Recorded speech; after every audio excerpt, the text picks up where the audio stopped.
18 al 19. Primera de Pedro, capítulo 1, versículo 18 al 19.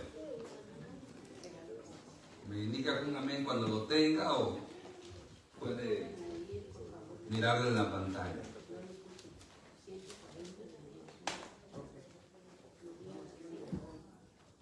¿Lo tienen listos? Amén. Dice así la palabra de Dios. Primera de Pedro, capítulo 1, versículo 18 al 19.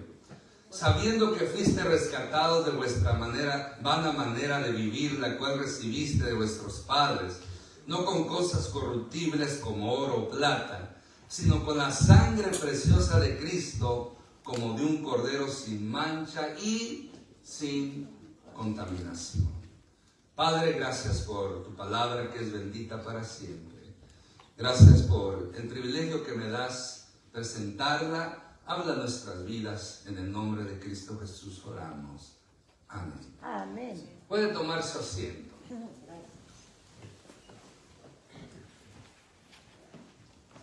Desde nuestro nacimiento hasta el momento de conocer a Cristo, pasamos por muchas experiencias que han marcado nuestras vidas. Todos tuvimos una niñez, aunque no todos la vivieron por igual.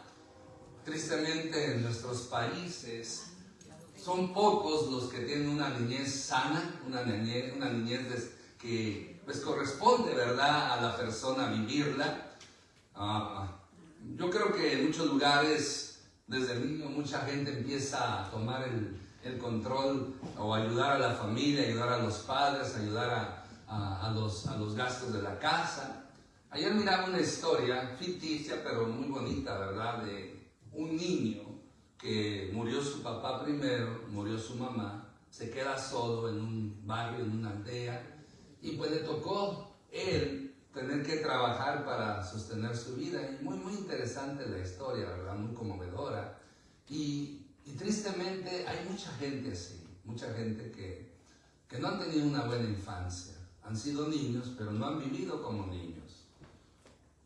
No han podido disfrutar esa inocencia, ese bonito de jugar, las niñas con muñecas, con cocinitas, y los hombres, los juguetes, los deportes y tantas otras cosas.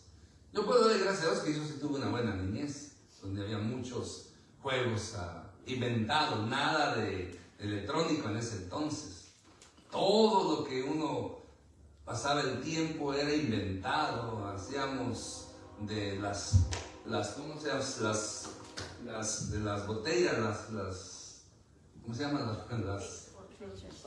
Las fichas, la aplastábamos bien aplastadita, le hacíamos 2 hoyitos en el medio y luego con un hilo de ese fuerte hacíamos unos así y nos peleábamos con los otros niños a ver quién rompía el hilo del otro. Ese era así, pero cuidado porque a veces podía pegarle y ahí andaba uno, ¿no? Y había muchos juegos. Pero lo interesante aquí, que toda esta niñez, todo esto lo que vimos en la niñez hasta el día antes de conocer a Cristo, muchas experiencias vivimos. Algunas buenas, otras no buenas. Esa es parte de la vida. Pero gracias a la infinita misericordia de Dios, se nos concedió la oportunidad de ser rescatados de una vida vacía, sin propósito y sin esperanza. Eso es lo que venimos predicando, es lo que el Evangelio nos dicta. Hoy podemos decir con gozo que por la sangre preciosa de Cristo ya no somos los mismos. Y que todo aquello que vivimos, todo aquello que arrastramos, en Cristo Jesús hay solución, hay paz, hay gozo, hay esperanza, hay libertad. Que fuera de nuestra vida sin Jesucristo. Es por eso que todo lo que vivimos, todo lo que experimentamos, al llegar a Cristo, tiene solución, tiene sanidad, hay salvación, como lo predicamos conforme al Evangelio.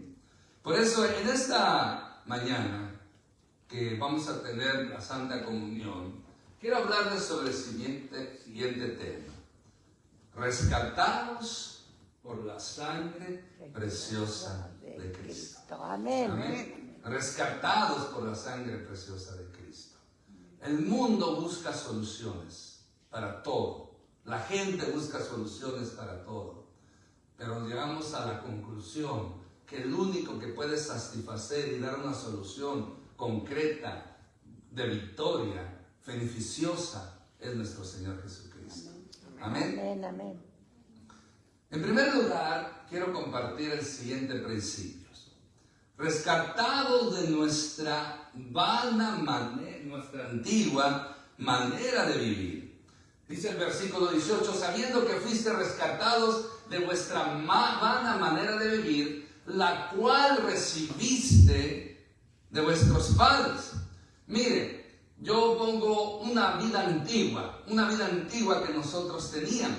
Pero el texto bíblico nos habla que fuimos rescatados de nuestra manera vana de vivir. Vana, la palabra vana tiene un significado muy profundo en el sentido de que aunque pareciera por encima que todo está bien, por dentro está seco, por dentro está vacío. Eso es lo que de ahí viene la palabra, las vainas, ¿no? La vana. Por ejemplo, ya hablando de frijoles o cualquier otro fruto que se da en una vaina, por fuera está bien estructurado la vaina, bien bonita, ¿verdad? Pero cuando la abrimos, no hay nada. A veces encontramos unos insectos o gusanos adentro, pero está vano. ¿Y qué decimos cuando algo está por fuera bonito? Lo abre y no hay nada, decimos, esto está vano. Entonces, vana manera de vivir es que no importa si en lujos, en riqueza, en comodidad la persona vivió, pero si estaba en pecado, esa manera de vivir es vana, no es sustancial, no es importante, no vale la pena. Esa es la diferencia cuando uno tiene a Dios y cuando no lo tiene. Por eso nos dice, mire, ¿por qué estaba esta manera vana de vivir? Estábamos en ceguera espiritual, sin discernir la verdad. La Biblia nos habla de que el Dios de este siglo, que es Satanás, ha cegado el entendimiento de los incrédulos para que no les resplandezca la luz del Evangelio glorioso de Cristo Jesús. Es una ceguera. Por eso hay gente que no entiende, no comprende. Y aunque usted ve aquel objeto, espiritualmente hablando, que es negro, para ellos es naranjado. O aquello que es blanco, para ellos es negro. ¿Por qué? Porque no tienen los ojos espirituales abiertos. Satanás ha cegado a la gente y no pueden entender y conocer la verdad que hay en Dios, que hay en Cristo. Por eso, esta es la ceguera, esta es nuestra manera vana de vivir. Estábamos en ceguera espiritual sin discernir la verdad. En mentira vivíamos. Vivíamos en pecado y condenación sin comunión con Dios, sin saber que hay un Dios amoroso, que aunque a veces no entendamos por qué permite las cosas no buenas, y a veces nos preguntamos por qué gente buena sufre, por qué gente le pasa esto, y hay gente mala que está como si nada. Déjame decirle, Dios siempre está con nosotros. Somos nosotros los que nos alejamos de Él. Y a veces si Dios nos permite por pasar por esas aguas turbulentas, esas tormentas, esas situaciones difíciles, porque quiere que al final aprendamos algo, quiere hacer algo grande en nuestras vidas. En esta historia de este niño, él decía, si tú allá arriba eres real, ¿por qué me dejas sufrir? ¿Por qué se murieron mis padres y me quedé solo?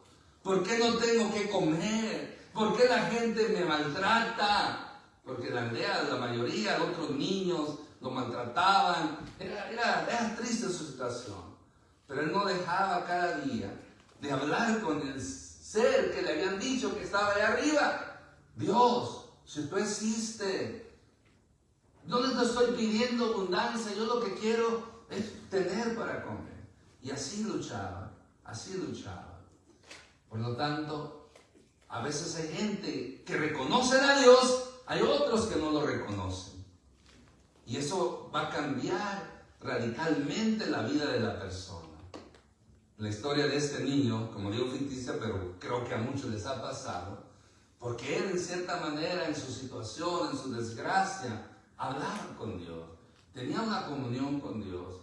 Después Dios se manifiesta y pues hace una obra muy especial. Hay un mensaje muy bonito en esta historia. No se la voy a contar porque dura como 30-35 minutos la historia.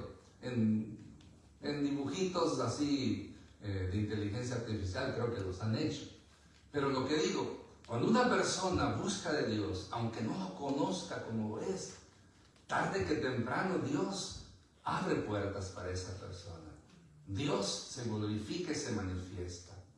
Pero la mayoría de la gente viven en pecado, en condenación, sin comunión con Dios. Estábamos sin Dios y sin esperanzas, atrapados en las tradiciones humanas. No atrapados por la palabra de Dios, porque qué bueno fuera. La palabra de Dios no atrapa, la palabra de Dios liberta. Pero hay gente que está atrapada en ideologías, tradiciones, mandamientos de hombres y no de Dios, no de su palabra. Y como nos dice el texto bíblico, sabiendo que fuiste rescatados de vuestra vana manera de vivir, ¿quién nos heredó esa vana manera de vivir? ¿Quién nos encaminó por el mismo camino que ellos anduvieron? Tristemente, podemos decir, fue una herencia de nuestros padres. ¿Quién fue lo que nos enseñó? ¿Quiénes fueron los que nos enseñaron las cosas en nuestros primeros años de vida? Nuestros padres. Y conforme a lo que ellos nos enseñaron, conforme a eso, nosotros crecimos. Nuestros padres lo recibieron de sus padres. Una cadena de ignorancia espiritual. Porque no era buena. Excepto que estos padres tenieran conocimiento de Dios. Pero la mayoría no lo tenía. La mayoría tenía nada más lo que tradicionalmente se le enseñó. Pero no lo que la Biblia decía. Lo que hombres a su manera de conveniencia enseñaban a nuestra gente, enseñaban a nuestros padres, abuelos, tatarabuelos. Por lo tanto, en cierta manera, nuestros padres lo recibieron de sus padres. O sea, una cadena espiritual de ignorancia que venía de siglos. Y así pues nosotros nos tocó, a la mayoría de nosotros. Son pocos los que han nacido en un hogar cristiano, con el evangelio, en la verdad. La mayoría no tuvimos esa oportunidad. A ver, ¿cuántos de ustedes nacieron en un lugar cristiano evangélico? Usted, mi esposa, allá atrás, ¿ven? Son pocos. Y los demás, nada que ver. Éramos cabritos. Ustedes eran ovejitas desde que nacieron. Cabritos, chivitos, lobitos, ¿qué más? La mayoría, canguritos. Bueno, hoy en día muchos son canguros todavía, ¿no? Bueno, no me voy a meter en eso. En muchos casos, esa forma de vivir fue transmitida por costumbre, no por convicción. Convicción, la palabra convicción significa algo así. Cuando usted está seguro, tiene una seguridad, de algo que es verdadero. Esa es la convicción. A nosotros no, fue costumbre. Yo recuerdo cuando mi mamá en la casa tenía muchas fotos de María y de José, desde el nacimiento prácticamente. A José con una areolita, a María con otra areolita y al niño, al bebé, con una areolita. Muy común eso allá en México, ¿verdad? Y yo me quedaba viendo y decían que pues que Dios, pero Pues yo no entendía, a mí me enseñaron sobre eso. Aunque yo después me ponía a pensar, en sí José no era Dios. María era la madre de Jesús, el hombre que Dios lo usó para que tuviera a Jesús. Pero José no era Dios. ¿Pero por qué lo tenían en esa forma de veneración? Como dice la Iglesia Católica, que los veneraban, no los adoraban, se los veneraban. Yo no entendía y se hablaba. Y yo decía desde niño, pero si hay un Dios que dice que es grande y poderoso, yo no necesito a nadie de estos para yo hablar con él, en mi inocencia. Entonces desde chiquito no me convencía esas costumbres, esas tradiciones. Por eso no tuve problema después de tener una convicción en el Evangelio de nuestro Señor Jesucristo. Pero esa fue transmitida. No le echamos la culpa a nuestros padres, porque ellos lo recibieron de los de ellos. Ni tampoco a los abuelos, porque ellos lo recibieron. O sea, algo que se transmitió por generación por generación. No algo que usted decidió, algo que usted decidió decir. Ok, mira, aquí está la Biblia. Esto es lo que yo creo. Lee la Biblia y a ver si lo que yo creo concuerda con la Biblia. No nos decían eso. Nos decían, es blanco y tenía que ser blanco aunque no fuera blanco. Aunque fuera, ¿qué es lo más cercano a blanco? Gris. Decían era blanco y era gris, pero nosotros crecimos creyendo que aquello era blanco cuando era gris. Así nos enseñaron. Por lo tanto, eso es algo, ¿verdad? Mire, un hombre tenía un hermoso pájaro en una jaula. Un día decidió abrir la puerta para limpiarla y el ave aprovechó para escaparse. Sin embargo, en su libertad no supo cómo sobrevivir. Toda su vida había vivido ¿dónde? En la jaula. En la jaula. ¿Quién lo alimentaba? El dueño. No sabía sobrevivir por sí solo.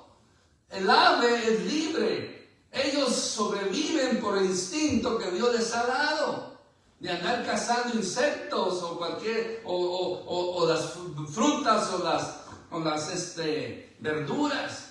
Pero creció en cautiverio, lo alimentaban, pero estaba cansado de estar encerrado. Abre, aprovecha y a volar. A uno dicen patitas, ¿para qué las tengo? No, dijo alitas, ¿para qué las tengo? Pero miró que no fue como él pensaba. No pudo sobrevivir solo, no sabía qué hacer. Y pasaron los días, ¿y qué cree que sucedió?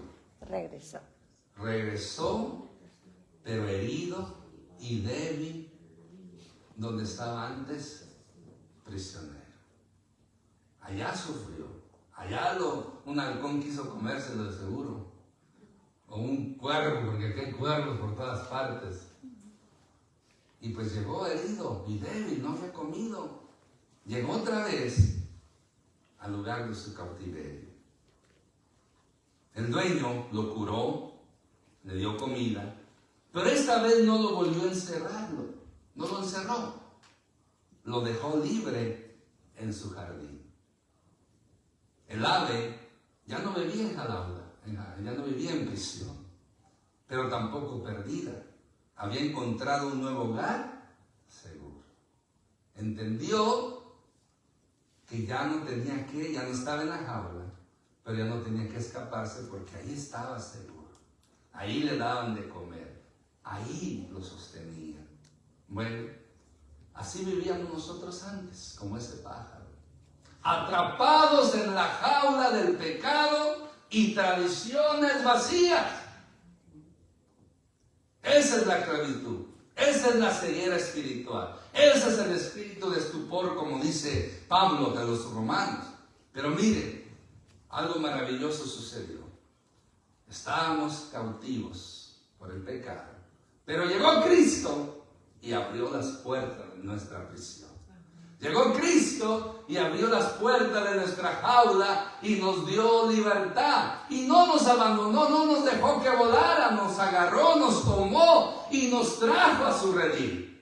Y nos trajo a su reino. Por lo tanto, nos rescató, nos dio una nueva vida, no para volver atrás, sino para vivir verdaderamente libres, porque en Cristo somos libres. Amén. Amén. Somos libres y estamos seguros. Esa es la diferencia. Por lo tanto, en segundo lugar, el precio pagado por nuestro rescate. Parte del versículo 18 y 19 nos dice: no con cosas corruptibles como oro o plata, sino con la sangre preciosa de Cristo, como de un cordero sin mancha y sin contaminación. Qué hermoso es poder ver aquí, mi hermano, mi hermana, que no fuimos rescatados con cosas corruptibles. Cosas corruptibles. Y aquí presenta unas cosas muy bellas, pero corruptibles, porque el oro, la plata, tienen valor en este mundo, pero no pueden comprar la salvación. El oro y la plata en este mundo nos sirven para muchos. Hoy en día aconsejan que ya no invierta en en la casa de valores o acá en el banco, porque el banco, cualquier dinero que usted tenga en el banco, no le van a dar más que el 0.001%. Pero pídales un préstamo y se lo dan del 7, 8 hasta el 20%. Del mismo dinero de la gente lo prestan a otro. Y aparte, su dinero, esos miles de dólares que usted tiene en el banco, lo están invirtiendo en anualidades, recibiendo intereses hasta el 20% o más. Por ejemplo, si usted mete $100,000 en una anualidad, si usted tiene dinero, le van a dar de bonos 10%, $10,000, bienvenido en ese bono. Y allí le va a dar un interés que ese dinero, dependiendo cómo esté, le va a generar para su retiro muy buena entrada. Pero si usted tiene $100,000 en el banco, le van a dar por $100,000, ¿cuánto le darán? 0.01%, como $10. 10, lo mucho 20 o 30 al mes.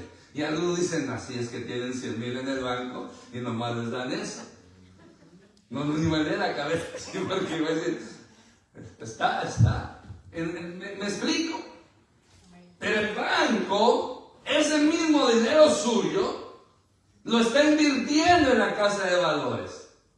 Y agarrando dinero. Y le ponen un seguro como si fuera de vida para proteger. Porque si ellos pierden, ustedes se lo regresan y ellos se agarran más porque se les perdió. Digamos que si usted, el Fondo Federal, el FD, ¿cómo se llama? FD, algo así. Ellos garantizan que si usted tiene dinero en el banco, le garantizan regresárselo hasta $250,000. ¿Sabía usted eso? O sea, si tiene 500,000 y el banco se va a la quiebra, lo roban y todo, nada más el banco tiene compromiso por este fondo, este seguro, regresarle ¿cuánto? 250,000. No ponga más de 250,000 en el banco. Los demás, pues, guárdenlo debajo del colchón o no sé dónde, ¿no? Pero ellos, me van a decir que sí, ahí los tienen, ¿no? Pero ellos, ¿saben qué hacen? Le ponen un seguro al suyo y si se pierde, lo agarran el triple. Esos son los bancos. Esa es la mafia de los bancos. Pero todo ese dinero. Entonces dicen, invierte en oro. Porque el oro no se devalúa, pero pues, cuidado, porque dicen que no todo lo que brilla es oro. Y a algunos les pueden dar gato en vez de liebre. Los estafadores andan día tras día haciendo eso. Pero todo el dinero, todo el oro, toda la plata, son cosas corruptibles. Cosas que perecen. Se desaparecen. Miren, las riquezas no redimen el alma ni limpian el pecado. Las riquezas no ayudan a llegar al cielo.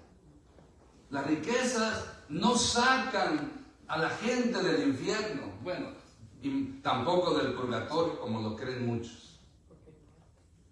Aparte que no existe, pero se aprovechan para la gente Pues imagínense, si a mí me dicen que un ser querido que está en el purgatorio, en esta creencia que nosotros no la tenemos, y se me dicen que cada mes dé $100 para bajarle de sentencia, digamos, él va a estar 1.000.000 de años en el purgatorio, porque no fue tan malo. No fue tan malo, esa es la creencia del purgatorio. O sea, está para la gente que cree así, está el infierno, está el cielo y el purgatorio. Nosotros nada más creemos en infierno y en cielo. Pero los malos, supremados, como Bin Laden, como nazi, ¿cómo se llamaba? Adolfo Hitler, y cualquier otro malo que a esos ya se van al infierno y no tienen pecados mortales. Pero en cambio, si fue bueno, pues se va al cielo. Pero si fue medio bueno, medio malo, usted no fue tan malo, pero tampoco bueno, entonces lo ponen en el purgatorio, pues digamos, dependiendo, ¿qué? Póngale 1.000 años en el purgatorio. Pero yo quiero que este familiar que va a estar 1.000 años en el purgatorio salga más pronto. Yo doy una misa, pago $100 cada mes o algo, y le bajo 10 años. Hasta que pague todo y ya lo saco para que llegue al cielo. La Biblia no enseña nada. Cuando una persona muere sin Cristo, sin Dios, se va al infierno. Y cuando muere en Cristo con Dios, se va al cielo. Ahora, ni dinero, nuestra riqueza, el oro, plata, no pagan nuestra entrada al cielo, ni tampoco nos libran del infierno. El único que nos libra del infierno y nos lleva al cielo es nuestro Señor Jesucristo. Amén. Porque Él ya pagó un precio. ¿Se acuerda de los antiguos egipcios babilónicos o a gente cómo enterraban a sus muertos? En cofres. ¿Y qué les metían en los cofres? O tumbas especiales. Hacían una tumba grande y ahí los metían en cofre. Y alrededor ahí en la tumba lo llenaban ¿de qué? De oro, plata, joyas preciosas. ¿Para qué? Usted dice, ¿para qué si ni lo necesita? Porque ellos creían que cuando ya despertaran en otra vida, eso les iba a ayudar para entrar al cielo de ellos, de los egipcios, de los babilónicos. Porque había una pesa donde un encargado, llegaban las almas y si traían dinero, ponían y si valía mucho lo dejaban entrar, o sea, pagaba su entrada. Por eso llenaban esas tumbas los egipcios babilónicos con mucha riqueza porque las iban a usar para la otra vida. Felices los buscadores de tumbas, saqueadores de tumbas, porque ahí se enriquecían y violando y, ¿cómo se dice? Sacando todo lo que tenían ahí. Pero acuérdese, nada material, nada de riqueza, nada de oro y plata nos ayudarán a ir al cielo. Solo la sangre preciosa de Cristo. Amén. El precio pagado fue la sangre de Cristo. Amén. Amén. Incorruptible. El oro y la plata es corruptible. Aunque sea oro puro, se puede corromper. Se puede destruir. Se puede. Usted agarra el oro, lo pone en un fuego fuerte, se derrite y puede desaparecer. Y después se pierde. Todo esto material se pierde. Pero qué hermoso que la sangre de Cristo es incorruptible. Amén. Contrario a las cosas corruptibles. O sea, su poder no se agota con el tiempo. No se agota con el tiempo su poder. El dinero sí se agota su poder con el tiempo. Muchos dicen, ten mucho dinero y vas a tener mucho poder. La gente piensa que el dinero compra la felicidad, pero no es así. Compran salud, tampoco es así. Sí te puede ayudar a tener dinero para un tratamiento que necesitas cierto $1.000.000 y que te garantizan que pueden ayudarte de ese cáncer o de esa enfermedad, esa operación que no puedes pagar y así con seguro, pero que tienes el dinero, pues está bien, sí te ayuda, pero mucha gente, ¿cuánta gente millonaria han muerto y han tenido mucho dinero. O sea, no, el dinero no salva, el dinero no sana, es perecedero. En cambio, la sangre de Cristo es incorruptible. Tiene un poder que no se agota con el tiempo, no envejece, no se deteriora, sino que se mantiene con la misma eficacia porque es sangre divina. ¿Sabe por qué era necesario que Cristo fuera Dios para que su sangre tuviera este efecto que estamos hablando? Porque si Cristo nada más hubiera sido hombre y no Dios, hubiera sido un mártir, como cualquier otro ser humano que dio su sangre, pero su sangre no tendría el poder salvífico, purificador, no tendría la sangre. En cambio, pero tampoco podía ser solamente Dios, porque Dios no sangra, Dios no tiene sangre. Dios es espíritu, toma forma humana, pero no es su naturaleza. Entonces, no podía Dios dar su sangre porque Él es espíritu. Y un hombre no podía dar su sangre porque no era Dios. Lo único que podía salvar, redimir a la persona era una sangre divina. Pero Dios no podía sangrar. El hombre no era divino. Ahí es donde viene la encarnación. Dios Hijo, la segunda persona de la Trinidad, se encarna en el vientre de María por el poder del Espíritu Santo. Nace como cualquier ser humano, pero con dos naturalezas, la humana y la divina, para que pudiera morir como humano y al mismo tiempo su naturaleza divina diera el poder a esa sangre para poder redimir el pecado del ser humano. Su poder, por eso, no se agota con el tiempo. Su valor, su pureza, nunca se contamina. Y mire esto, su eficacia sigue salvando, limpiando y transformando vidas hoy. Amén. ¿Cuánto hace que fue derramada esta sangre? Más de 2000 años. ¿Ha claudicado? Se compra cualquier cosa, vitaminas, dice, se vence hasta marzo del 27, ¿verdad? Hay otras que se vencen más pronto.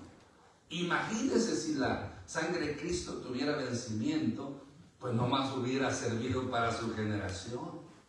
Pero como era sangre divina, sangre de Dios, así para decirlo, nunca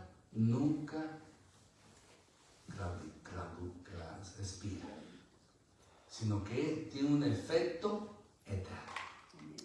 Y ahí es donde vamos a lo siguiente. El precio pagado de la sangre de Cristo incorruptible también es una sangre eterna. ¿Por qué eterna? Su poder no tiene fecha de vencimiento.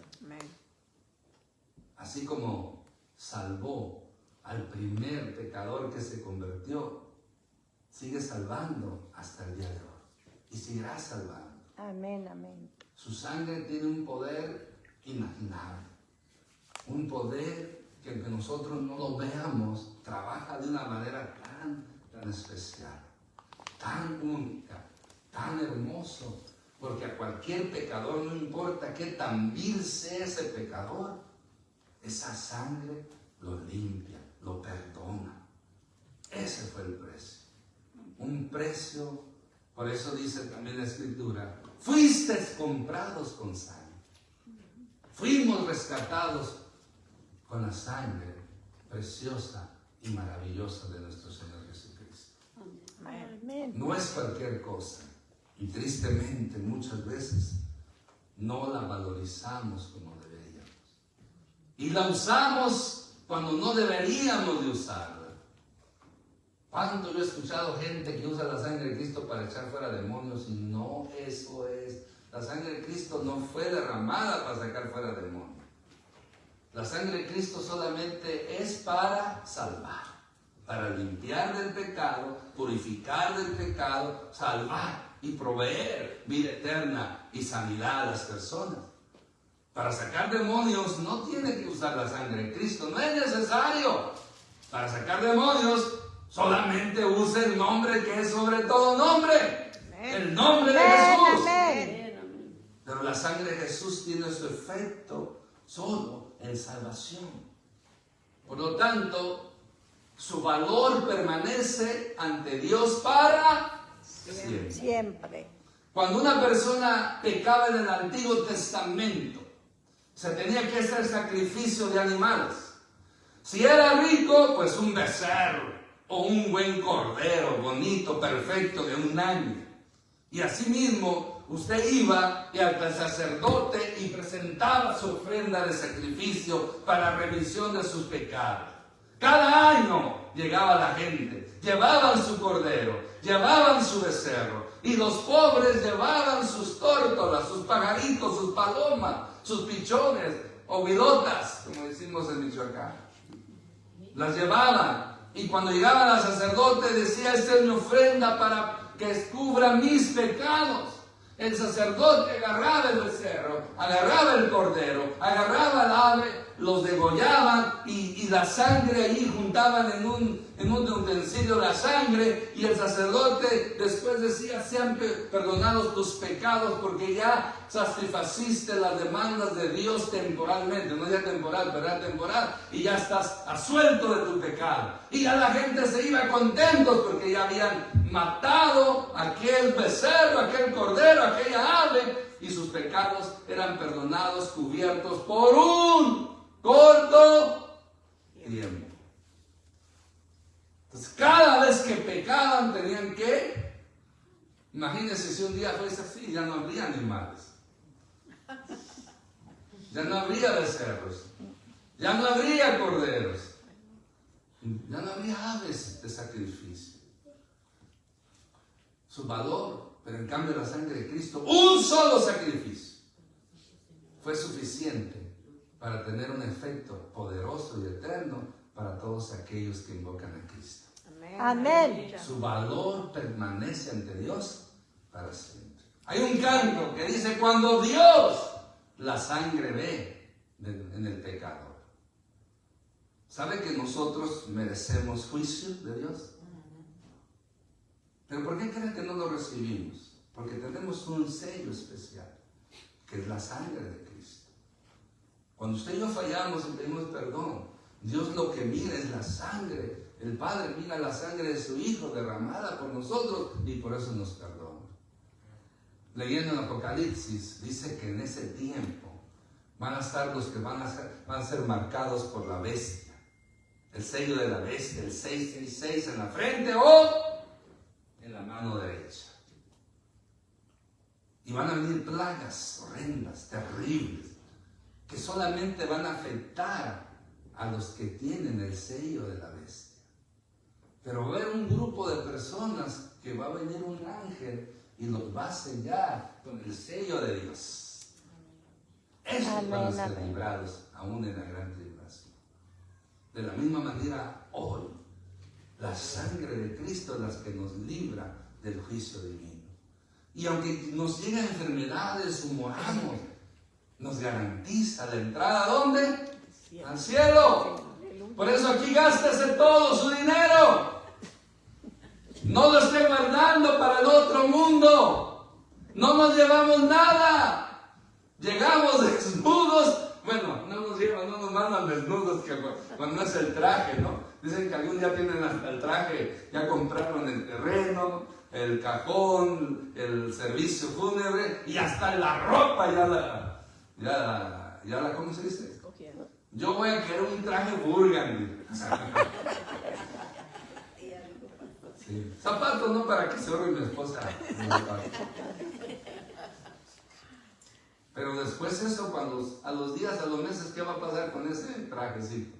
Se va. Ya nomás los huesitos ahí quedan. Si es que después no se los desparraman, no los queman a uno. Había cristianos que en el tiempo de la Inquisición que los enterraron y los de la Inquisición los sacaron y los quemaron para maldecirlos. Pero no podían ser maldecidos, ¿sabe por qué? Porque esos hombres tenían la sangre de Cristo. Y cuando usted tiene la sangre de Cristo que lo ha cubierto, nadie lo puede maldecir. Nadie puede hacer nada contra usted. Pueden matar su cuerpo, pero no quitarle su salvación, porque Cristo la da a través de su sangre preciosa. Amén, amén. Su eficacia alcanza a todas las generaciones. ¿Cuántas generaciones han pasado desde que Cristo murió? Muchas. En la Biblia hay generaciones que contaban de 20 años y de 40. Hoy en día podemos decir que son 20. Por ejemplo, de 1 a 20, de los 20 a 40, de los 40 a los 60, y de los 60 a los 80, y de los 80 a los 100. Bueno, ya sí siguen. Pero también hay de 40, de 1 a 40, de 40 a 80, y de 80 a 120, así como se imaginaba en la Biblia. Cualquiera que usemos, ya sea de 20 generaciones o de 40, han pasado muchas generaciones. Y la sangre de Cristo sigue teniendo el mismo poder. Amén. El Amén, mismo amén. poder para redimir. El mismo poder para rescatar. El mismo poder para Amén, salvar. amén. Amén. Amén. Su promesa asegura una redención perpetua. Amén. Amén. Perpetua. No temporal, perpetua. Un joven encontró entre las cosas viejas de su abuelo un reloj muy antiguo. Ya me imagino de aquellos de bolsillo de seguro, con cadenas. ¿Se acuerdan de esos relojes? Nosotros andamos bien sofisticados, ¿no? No sé, relojes inteligentes. Lo bueno que los relojes son inteligentes porque ya nos acostumbramos a la tecnología. Antes, ¿qué reloj inteligente? Antes ni relojes sabía. ¿Qué hora es? Déjeme ver. Y con la posición del sol, son las 11:15. ¿Cómo? Mire, porque y hay gente que acertaba. Una vez hice un experimento con un anciano que él, por mirar el sol, sabía la hora, y el otro que traía el reloj, y lo comprobó por varias ocasiones y acertaba. Digo, wow, ¿qué hacíamos nosotros? Cuando el sol está encima de nosotros en el cielo, son el mediodía. Cuando ya estaba oscureciendo, ya son las 6. Y cuando va saliendo, son las 6 de la mañana. Bueno, ahí creo que nosotros sabríamos. No, aquí no, porque aquí a qué hora está oscureciendo ahorita.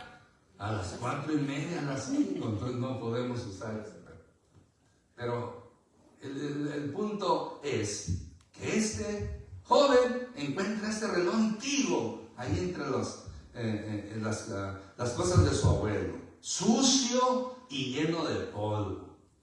Pensó que no valía nada, hasta que un amigo le sugirió llevarlo a un joyero, a un experto.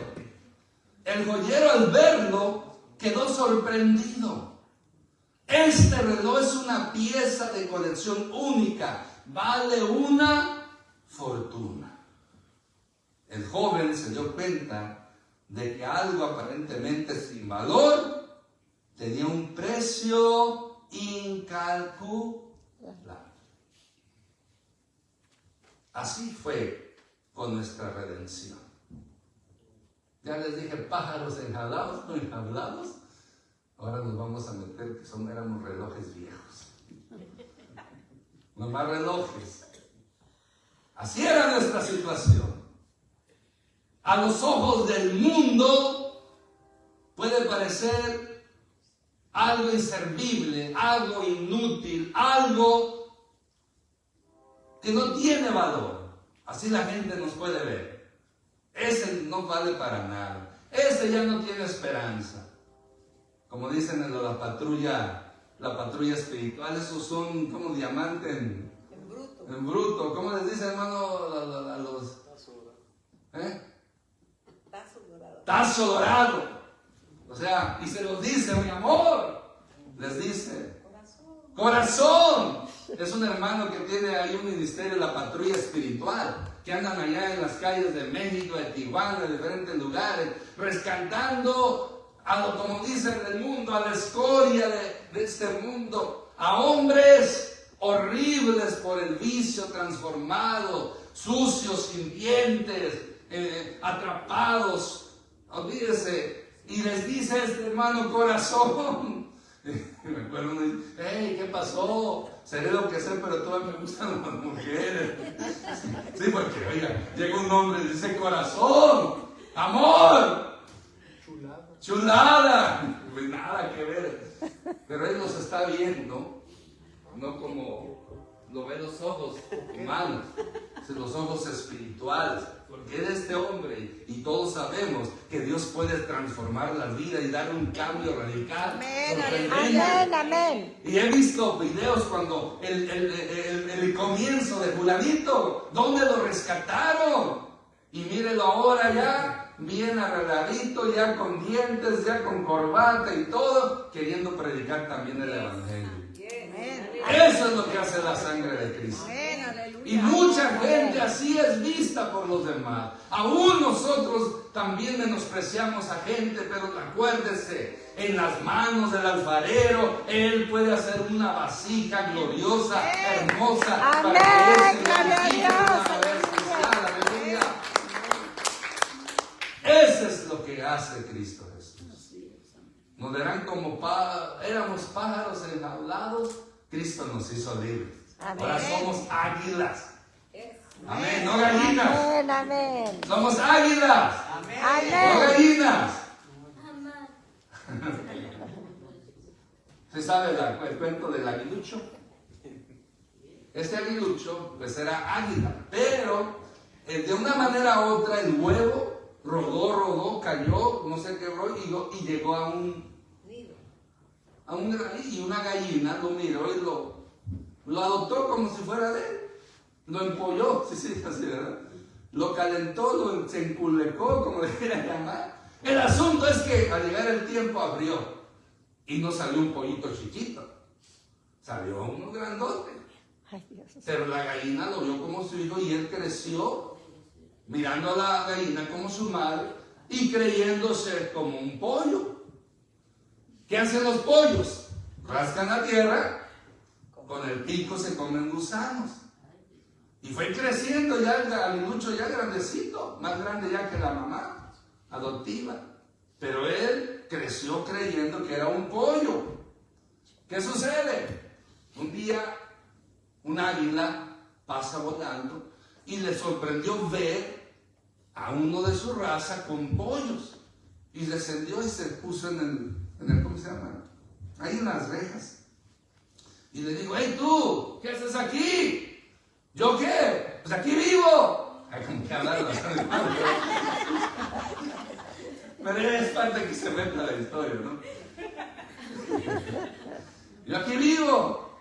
Pero tú no debes estar aquí. ¿Cómo no? Yo soy un pollo. No, tú eres un águila.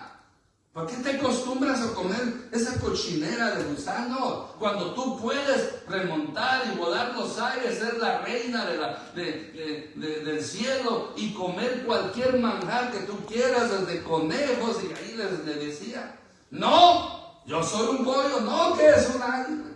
Ok, se enoja, hasta Inés sabía el nombre. Pues sigue como pollo, tú te vas a perder de ser un águila. ¿Y qué cree que hizo el aguilucho? Siguió como pollo, comiendo gusanos, comiendo maíz, encerrado, y murió como un pollo. Así hay muchos seres humanos que Dios los ha llamado a ser águilas y quieren ser pollos. Usted no es un pollo, usted no es una gallina, usted, Cristo lo llamó para ser un águila. Amén. Para volar en las alturas. Amén, Con Cristo gloria a Dios. estamos sentados, ¿dónde? Sentados en las alturas. Amén, gloria a Dios.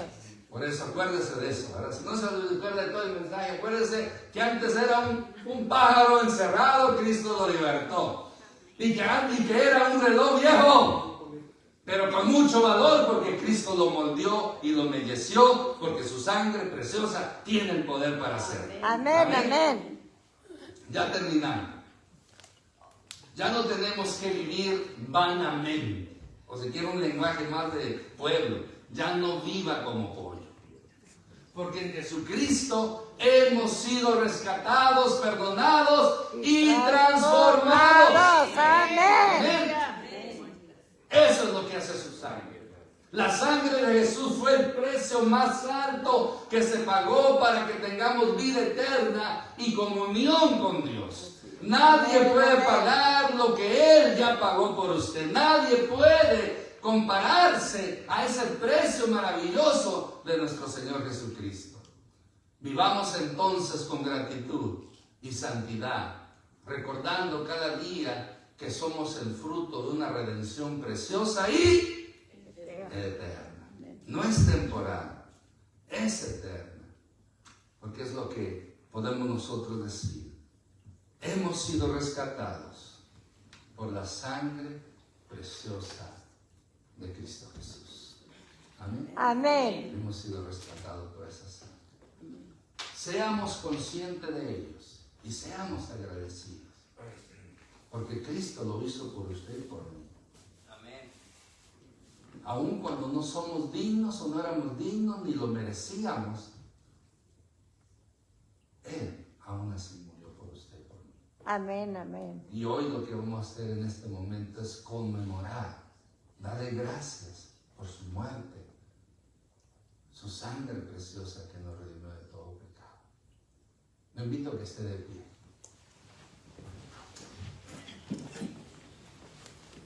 Gracias, Padre, por tu palabra que es bendita para siempre. Ahora preparamos no solamente nuestra mente, sino especialmente nuestro corazón para participar de esta Santa Comunión en memoria de ti, Señor. Gracias por lo que hiciste, porque tu sangre preciosa nos rescató. Tu sangre preciosa nos lavó. Tu sangre preciosa tuvo ese efecto que nada ni nadie tendría para podernos redimirnos, libertarnos. Por eso en este momento, gracias. Gracias por tu sangre preciosa.